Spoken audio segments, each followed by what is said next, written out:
Hi everyone, I'm with the great legend Sheila Chamanji. She's a former Doordarshan newsreader and her latest book Doordarshan Diaries is just out.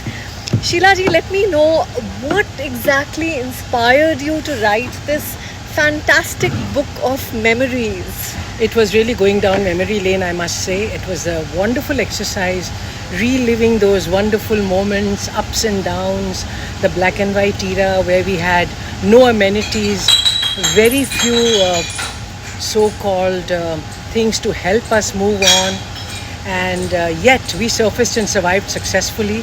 And I just thought it'll be nice for the newer generation to know how and where television, where it is today, began. In fact, every other channel is an offshoot and an offspring from its mother channel, Doordarshan.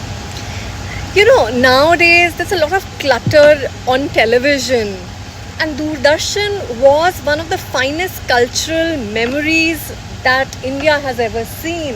What has been your most beautiful memory of Doordarshan days? The best part was we never took work as work. It was fun. We enjoyed it. And it never a burden on us.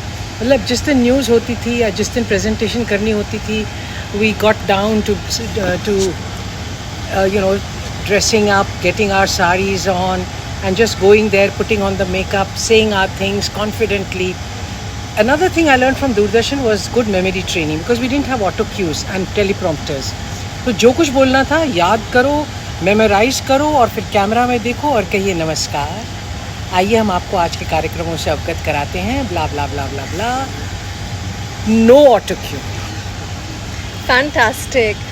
And I remember the last interview I did with you was 2003. It's almost 23 years ago. I'm not that old. And you know, it was a fantastic survivor story where you spoke about, you know, your accident and 750 stitches and yet getting back with that zeal and spirit back on television. What was that? Was that life lesson truly a turning point in your life? I must say the article that you did was one of the first few. I didn't like to talk about myself, least of all my downfalls. But as I said, I've surfaced and survived successfully because the inner spirit, in fact the doctors who had put these stitches on my face, I had a head-on collision with another car coming back from Shirdi, and the entire windshield glass shards were in my face. So it was all over, and the face was totally broken, and this eyebrow was up there. So the doctors had to hunt it down, stitch it up with microsurgery stitches, plastic surgery, as I told you at that time also.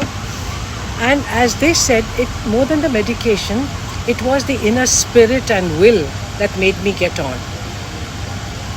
My stitches had not yet healed. They were still sort of oozing little bit, especially this one. I put micropore tape. It's there in the book. I put micropore tape and put makeup and faced the camera with my full confidence, and I said hello, good evening, and got on with it.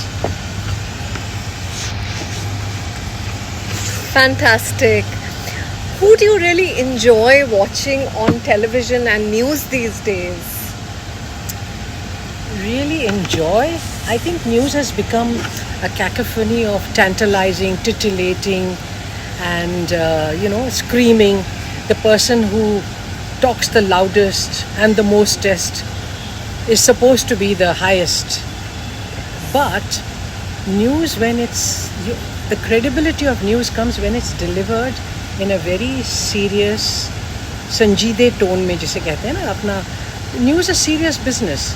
संजीदगी से आप बताएं क्या चीज़ कहाँ हुई, कैसे हुई, कब हुई, और उसको इतने हाइप करने की ज़रूरत नहीं है.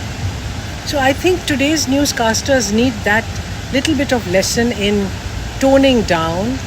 And I think Nidhi Kulpati, if I will say, she was one of the people I trained when they were all in Zeed. It's all in the book.